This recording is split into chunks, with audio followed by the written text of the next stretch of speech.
finally, a source of raw, real, and honest information on healthcare issues that matter most. Welcome to BS Free MD. From the latest medical information to how to stay sane as a doctor or a patient, no subject is taboo and no BS is allowed. Now, let's welcome your hosts, Doctors May and Tim Hindmarsh. All right, it's our premiere episode of the show. It's so exciting to finally launch this podcast. Thanks, everyone, for being here and listening. On this episode, we are going to dive into what we're calling part one of two parts on why medicine. And we're going to share who we are and where we came from. But first, we want to give a quick shout out to one of our sponsors who makes our podcast a possibility. Physician Wealth Services is a fee-only financial planning firm devoted to the financial well-being of physicians. Ryan Inman, founder of Physician Wealth Services and creator and host of the Financial Residency Podcast, developed a sense of responsibility to help physicians with their financial goals after witnessing how vulnerable his wife was to poor financial advice during residency. He was shocked at how many advisors tried to take advantage of her and her peers. Ryan started Physician Wealth Services as a fee-only practice, so he could work exclusively with physicians who could truly benefit from unbiased, quality financial advice. Working with Ryan is simple and transparent. There are no assets under management fees, no products being sold or commissions being paid out. Everything is included for a flat monthly fee, the way it should be. To work with Ryan so you can feel more in control of your money, contact him and his team at drpodcastnetwork.com/physicianwealth. Yeah, and we actually use Ryan as an advisor and highly recommend him. He's literally changed our lives from the financial perspective. It's been great. It felt like we were kind of financial special needs when everything started, and then May found his podcast, and away we go. It's turned out great. All right, what are we talking about today? So on our part one of two on why medicine, we're going to touch on our upbringing, sort of where we came from, our family situation, any mentors leading us into medicine, our sort of med school experience in a nutshell, marriage and residency, and moving to the U.S. We're immigrants. And finally, we're going to blow through our career history, what life was like, and the transitions we've made. So why don't you start, Tim? Yeah, so medicine was about all I knew. My father was a physician. He graduated in 1958 from the University of Saskatchewan up in Canada. So, he was very well respected. He was on all the church boards, on the public school board in Saskatchewan in Saskatoon, where I grew up for, over 25 years. So it was kind of the only thing I knew. I mean, it seemed like a pretty interesting job. It seemed like, it paid reasonably well. There was a pretty significant amount of at least personal respect that came along with it. And I guess the way I put it together is I always was very interested in science. I did well in science as even just as a youngster. And I wanted to do something where I could help people. So, why not medicine, right? And so it was at that point kind of a family business. So, I applied to medical school. It took me a couple times to get in, and, that was that. So it was really kind of. Now, come on, you got to share about the rest of the family being in there too. Yeah, my brother was a physician as well. He graduated in 1980. I graduated in 1992. He's about 13 years older than me. My brother-in-law, my sister married a physician as well. We're all from the same medical school. So from that perspective, it was just kind of like that's what you were going to do. I mean, in a way, it was interesting because my family was either going to be you're either going to own a giant trucking company or go into medicine. That was sort of the way it was. Like, we come from a long line of clean-mouthed truckers. I love that. Present company excluded. Clean-mouthed truckers. Like and doctors. So, I mean, I didn't really want to. And so, I share with everybody. Did your dad push you into medicine? You and your siblings? Did he just kind of leave it up to you? I mean, obviously you grew up with it in the thick. I mean, you saw what your dad was doing. Yeah, no, I think it's no, he didn't push us in at all. I think, but it's interesting because I think it's really similar for military families. I mean, it's interesting when you talk to people that have been in the military and their family was in the military, they actually do well, and the military knows this, and they tend to be more successful in their careers. And I think it's the same with medicine. I think that, I saw how hard my dad worked. I saw how many days he was really late to get home. He was up in the middle of the night. I mean, he was doing family practice in a time where, when he started in the late 50s, early 60s, he would do over 300 deliveries a year. He would take out people's tonsils. He would do, see 35 or 40 patients a day in the office. And he had an anesthesia practice because back then there was no residency for anesthesia, at least in Canada. So he would do days where he would do 4 or 5 anesthetics in the morning and see 30 patients in the afternoon. So I really understood that there was a lot that it was a rewarding, but it was not an easy career. And there was definitely easier ways to make money. There's no question of that. Cool. How about you? Oh, so I had a totally different experience. I was one of those high achieving kids who had like all kinds of thoughts in her head of what I wanted to do. But I think I got the science bug early on. I can remember back, I think it was 3rd grade, I started to get really into it. I got my first chemistry set for Christmas and remember blowing up stuff in my dad's basement. It was pretty cool. And my microscope. And then by 5th grade, I really thought, oh, I could do this. I had no medical people in my family. In fact, I was the first one to go to university. I grew up in like a small town in northern Canada, with little experience or mentors or even access. I didn't know what physical therapy was until I got to university. I'm like, you can do that?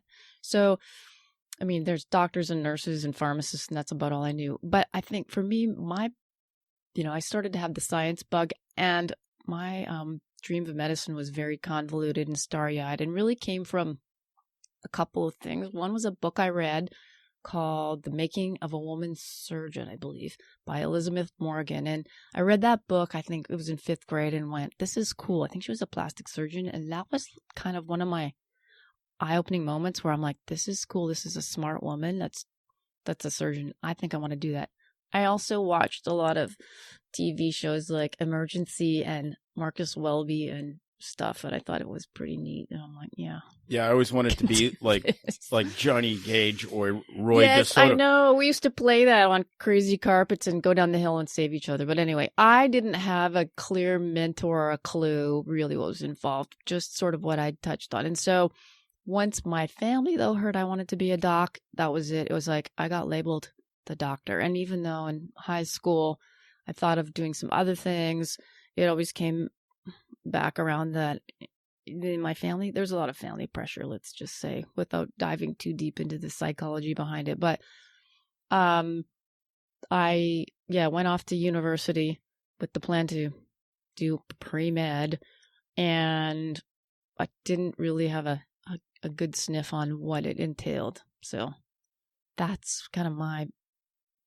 background. Do you think that not having the like experience, like you didn't, your dad's best friend wasn't the town doctor or whatever it was, do you think that was an advantage going into medicine or a disadvantage?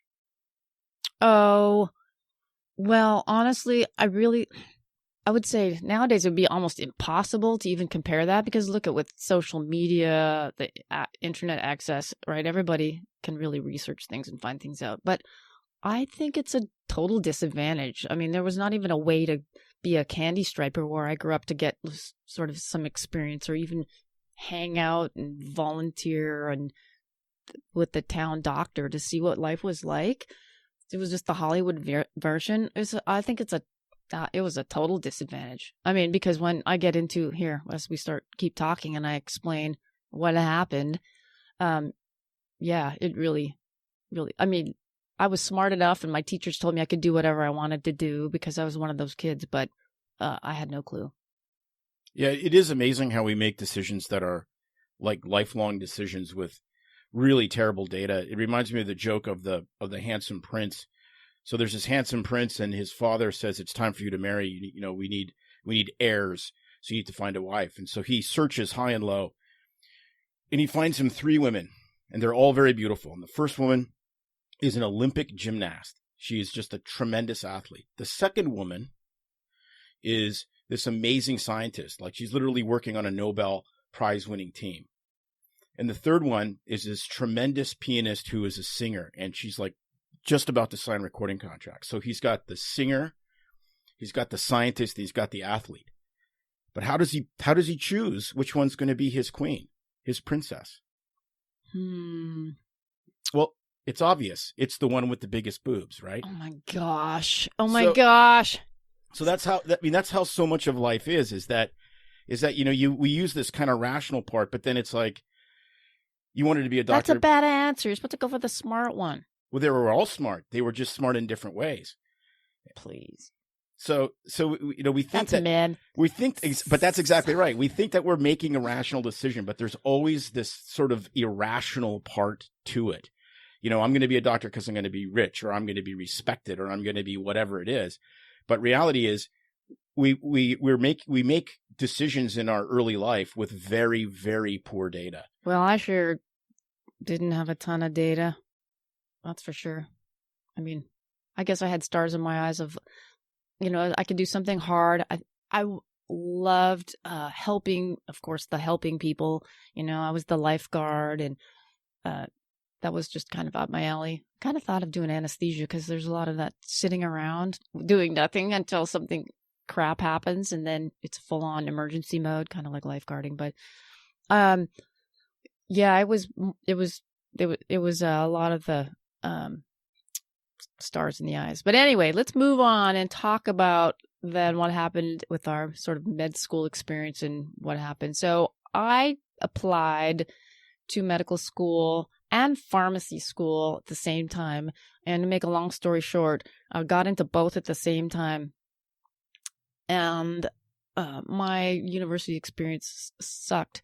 I really was not having a good time. I was having a lot of issues with depression because I wasn't prepared. I was young. I was like 17 when I went off to school. But anyway, I had to choose between pharmacy and medicine. I remember getting the letter at the same time in the mail, like a week apart. And I almost went into pharmacy instead because curling was really important to me back then. If anybody who's listening knows what curling is from Canada, it's, the sport where you throw the rocks. You throw the rocks, and then you get a broom and you become a housewife on meth. Hey, it's an Olympic sport now. Anyway, so I thought, well, that would offer me a better lifestyle because I could do competitive curling. But in the back of my head, it was I can't give up on this dream of being a doctor. It would disappoint my family. There was a lot of family pressure. So I selected and got in. After 2 years of undergraduate, I didn't have an undergraduate degree and got in after 2 years of pre-med sciences. That itself was not recommended, although you could do that, where the program we were in would let you in. And I was 19 when I got in, naive, young, not growing up, and struggled a lot. So the first few years were rough. Then there's like a whole other episode I could talk about on my depression. I was fighting off anorexia, bulimia issues, depression that was undiagnosed. And then I had a traumatic sports event, which set me back. Believe it or not, I was playing football and destroyed my ACL and had to drop out of school. Don't play rec football against the phys ed women. They're very mean. They were the aggros. Anyway, I dropped out of med school. And back in the day, that was just not a cool thing. This is let me think. That was in 80, I can't remember the year, 89. And nowadays, they're a lot more accommodating with people taking time off from school, family, people have kids in med school. Back then, it was just no way. If you dropped out, it was like, that was it pretty much. Long story short, I got my life together in a nutshell within a year and ended up back in school meeting Tim in his class, and the rest is history. That's right. So I actually got an undergraduate degree before I got into medical school, and I ended up with a gap year unintentionally because they changed our medical school from a 5-year program to a 4-year program. So I took a year off and actually skied. I was a ski bum for a year in 86, 87, which was great. I mean, I would highly recommend that. And having a gap year in between 2 degrees was spectacular because it really solidified in my head what I wanted to do, or more correctly, what I thought I wanted to do. And you hate to share with everyone that you didn't get into medicine after your first application, which most people don't. I mean, I didn't either. But... Yeah, and it was different though because it's Canada. There was only 10 medical schools, and it was almost impossible to get into any school other than the school of where you grew up.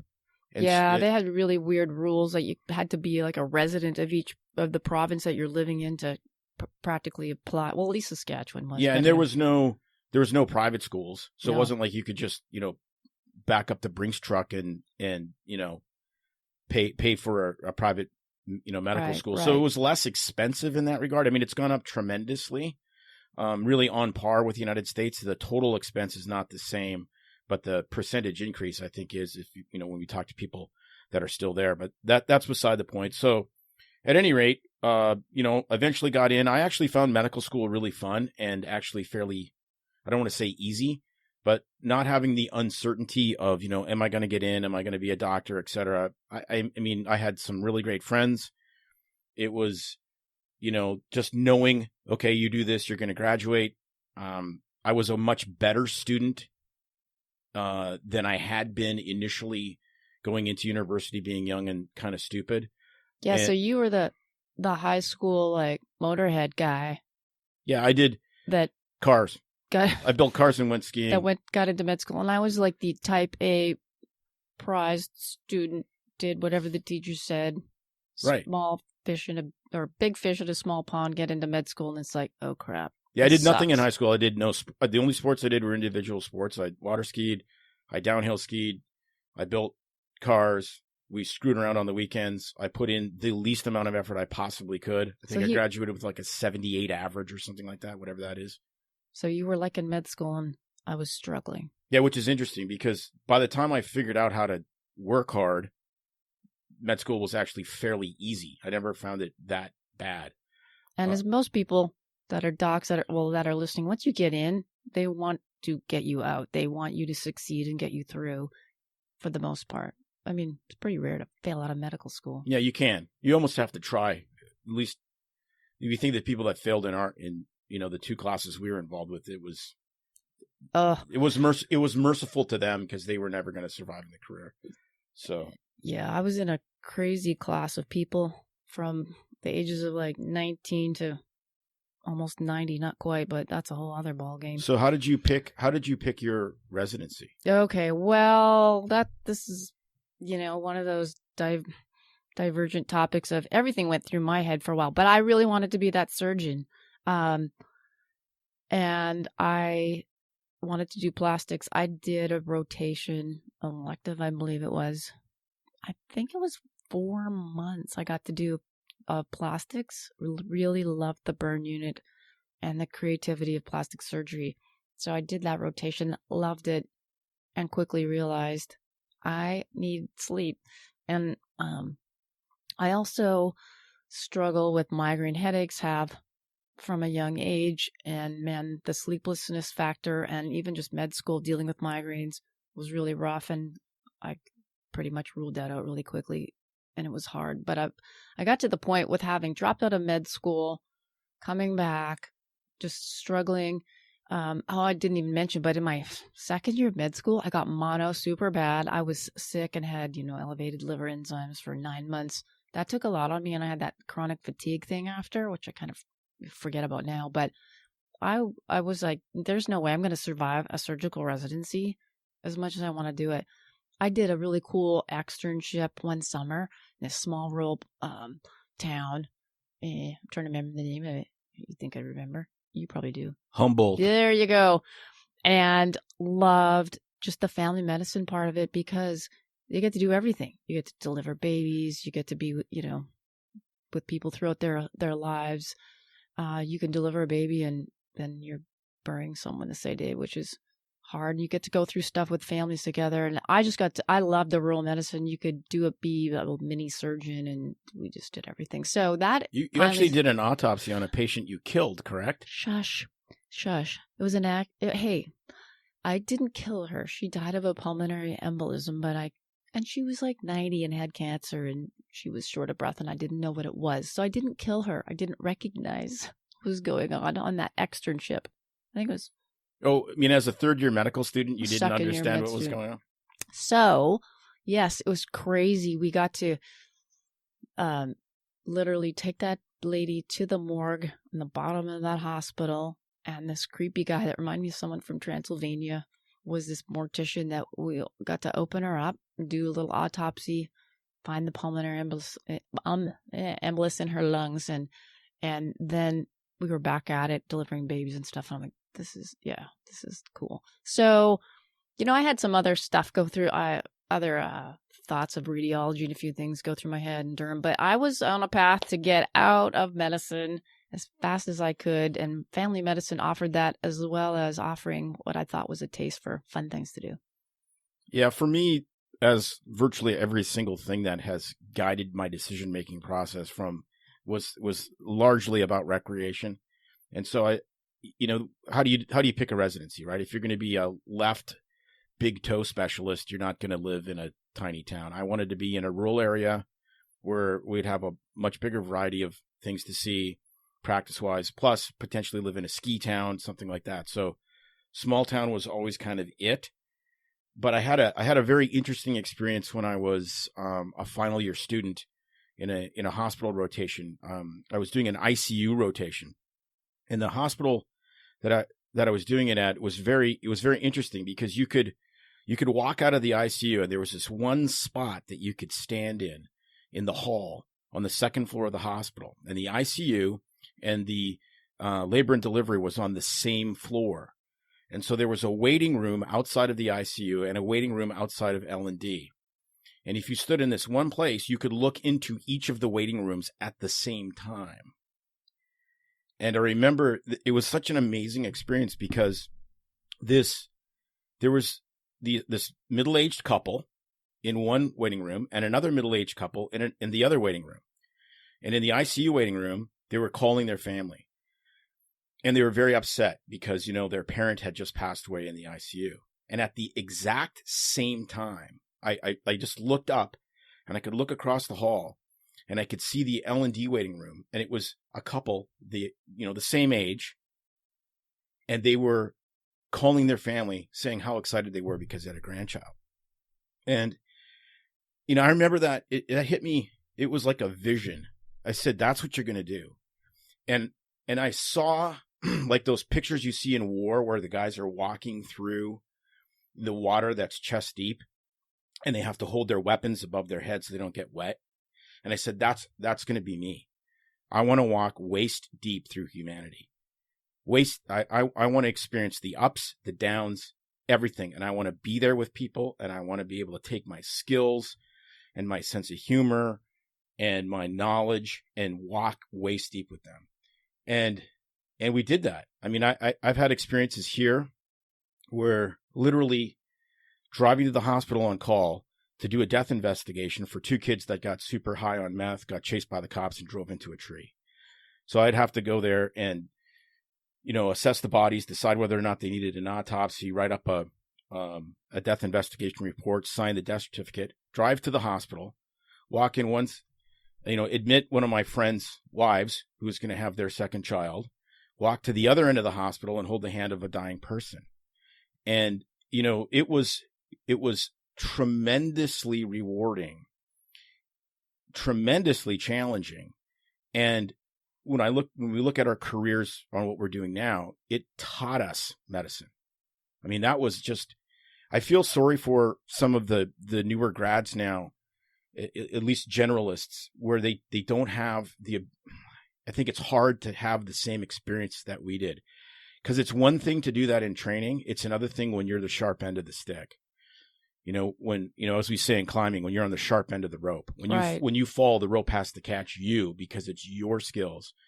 And plus things have changed a lot. I mean, we taught residents as well. And I mean, the experience that we had training in Canada, rural medicine experience, even practice, it's hard to get that, I think, nowadays, unless you're in the middle of, I don't even know what state, middle of Alaska kind of a thing. So we got to, experience a lot of that, which you don't. But let me segue a little bit quickly before we get into, all the cool stuff we did. But we obviously met and started dating in medical school,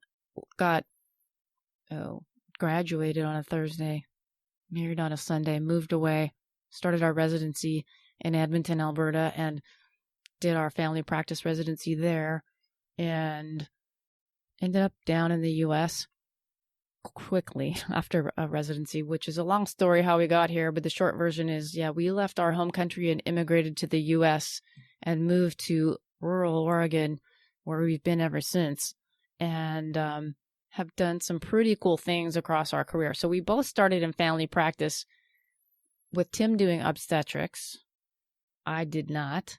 And the reason behind that, again, goes back to me and my selfish desire for sleep. But also, I delivered, man, I can't remember anymore. I kept track a long time ago how many I delivered in residency. That was a great program we had because I did a ton of deliveries. Loved it.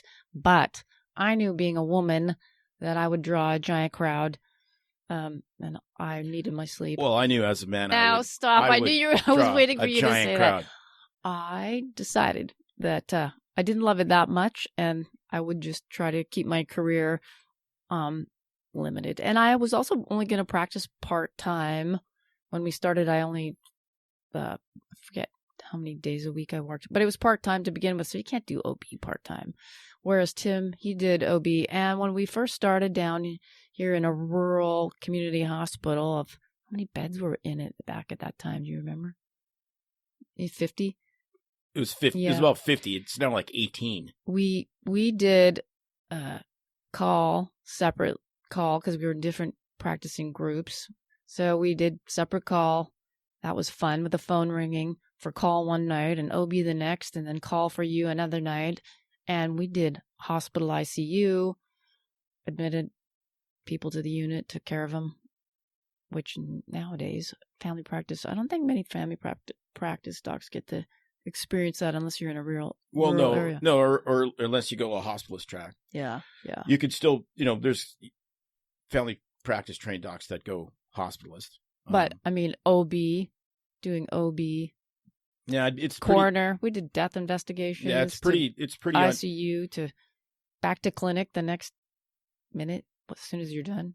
Yeah, no, it was amazing. Like you'd deliver a baby, have an unexpected complication.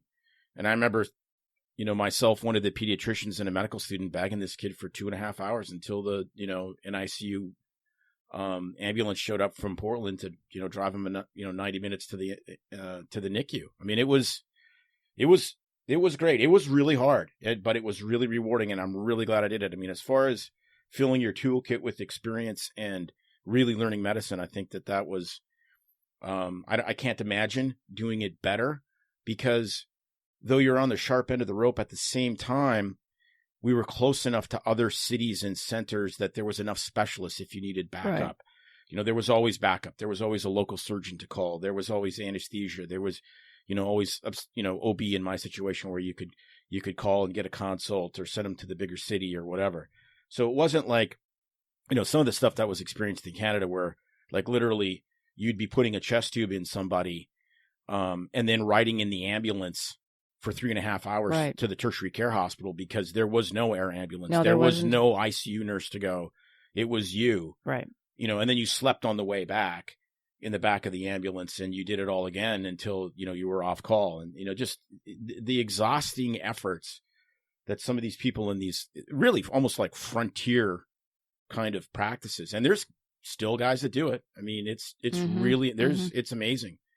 So, that was 1994 when we started, and things, changed quite a bit over the years. I found myself in a little group that I didn't quite fit right in, changed offices a few times. We had kids along the way, and medicine evolved.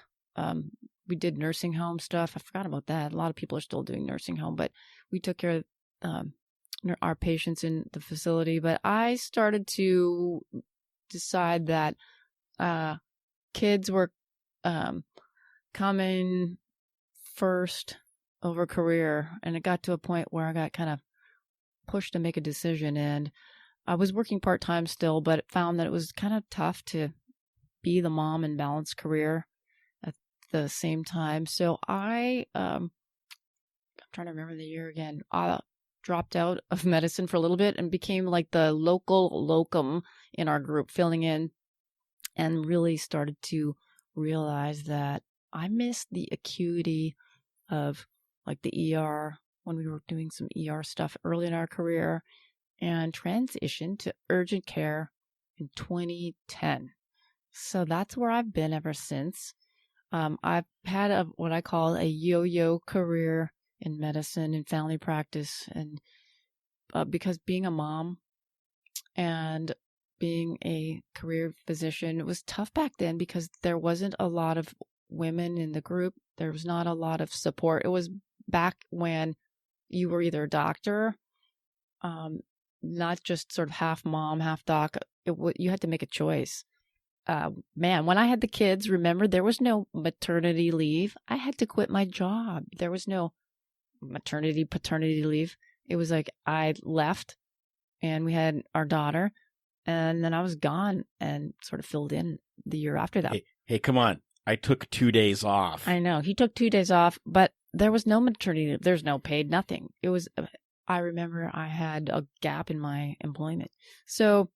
Well, didn't you have an administrator actually say to you, you have to choose between? Well, yeah, I wasn't going there, but I did have finally, when the kids were, I think, in grade school, someone said, you have to choose between your family and the kids. Well, I think Jake. No, your family and medicine. You said your family or your kids. Yeah. My bad. Do you have a second family that I don't know about? You fly across the country and it's I might. I totally might. Yeah, I think Jake had an earache and he was in the office, and that was like poo-pooed upon because they didn't like the family being involved. But anyway, yes, I said I will choose my family over my career. But that was like the times back then. So I've transitioned into urgent care, where I am a employee and a contract worker / punch in the time clock, and can as being a shift worker has its pluses that work out for me well. But I've had a very yo-yoed career, and I've always said it's been a bipolar experience because I've always felt like I neglect my family when I'm at work, and when I'm at work I miss my family, and I miss my career when I'm home, and it's been rough. Yeah, so I did family practice for, I guess it was 18 years, something like that total. A couple different locations, did obstetrics for 12 years of that. Got quite involved with various leadership things, hospital board president, et cetera, et cetera. And then I got into working for the company that we worked for, had 3 or 4 different lines of insurance. And so I worked for those insurance companies, reviewing referrals. So that was actually very interesting. Got to sit on the pharmacy and therapeutics committee, quality assurance committees, these kind of things, and learned a lot about how sort of the interworkings of how the healthcare system works or doesn't work in the United States, depending on your point of view. Learned a lot about how pharmacy systems work and so forth. And actually, a lot of it became, and my transition to urgent care was 2012. And a lot of those paramedical experiences I had kind of in the insurance and business world, I was on the parent board of $1 billion a year healthcare organization. You were on every board. Yeah, I was every on committee. Yeah. Every I was on every you were at. Except the surfboard. So, but the thing that too. But that experience is also part of what kind of is the genesis of BS Free MD, because I'm the guy in the room that is, I'd like to call myself the delightful irritant. I see something that I kind of know everyone's thinking it, but no one wants to say it, but I'll say it in kind of a joking way, and that breaks the ice, and then we actually can have a discussion about it. And the amount of complete, just total BS that goes on behind the scenes, and, in whether you want to talk about big pharma, whether you want to talk about big insurance, whether you want to talk about, the ACA comes in, which is really the single biggest reason why I left family practice, and all of the regulatory stuff that we had to do. Instead of just seeing patients, now you got to ask them all these extra questions and fill out these forms and tick these boxes and all the rest of it. And I just got to the point where it's like, I just want to solve problems. I mean, honestly, after I had done urgent care for a little while, I realized how refreshing it was to solve problems. My obstetrics career was the most satisfying of my family practice because you got to share this excitement and this new life with these, I had a very eclectic practice. I would deliver a 17-year-old single mother, and then I would deliver somebody's 5th child from a very traditional Mennonite home. And like literally that would be maybe in the same day. I actually delivered a baby the same day our daughter was born. I asked May, I said, hey, can I go to are you all right? I really want to go deliver this baby. And I came back and took her to the hospital. I'm like, yeah, go do your thing. I'll wait. And so it was really satisfying because, you shared this experience, which is, I think unquestionably the most profound experience you can have as a human.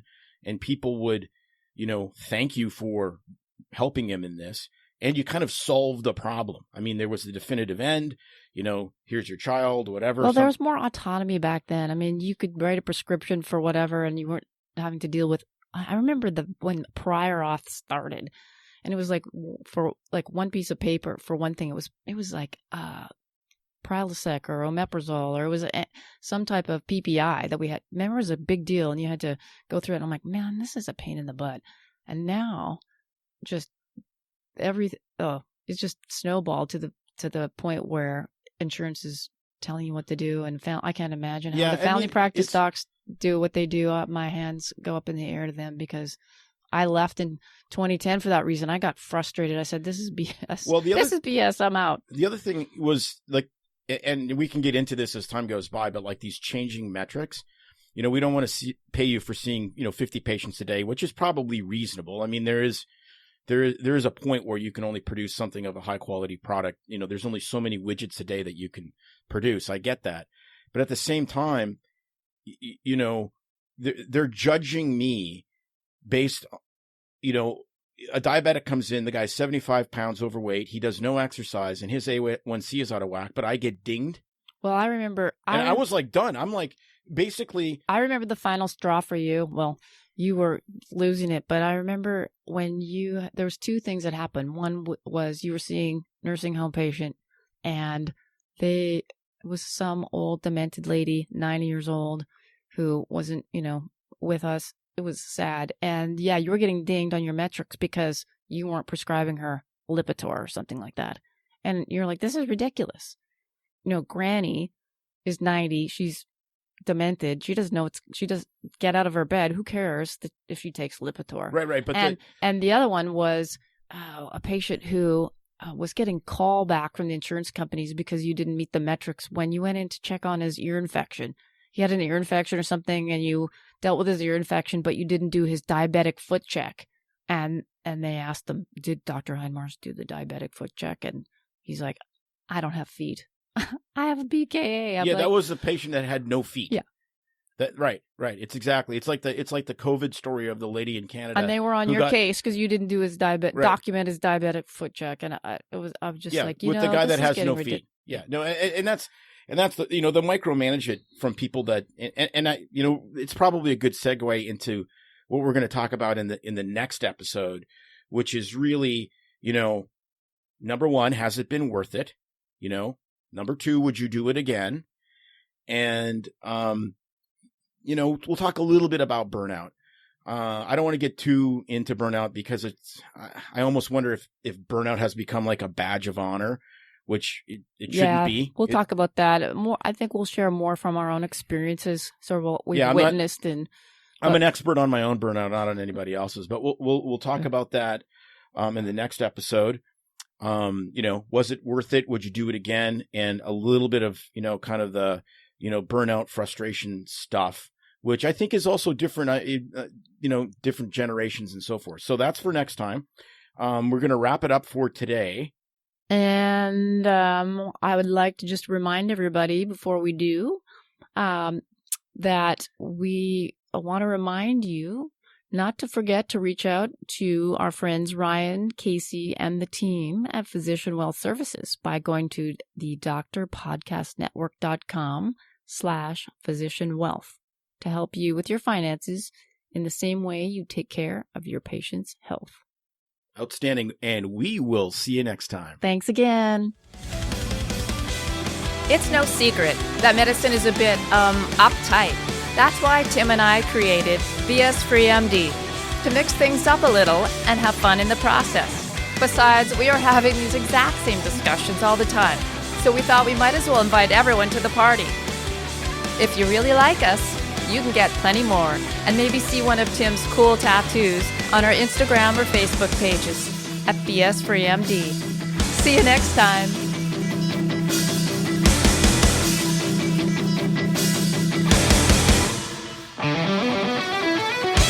But we try to keep BS Free MD as raw and real as possible. We can't be held responsible for any medical decisions or discussions had as a result of what you've heard on the show. We know, bummer. But the truth is, we really do care about your questions. So feel free to reach out to us by email at doc@bsfreemd.com.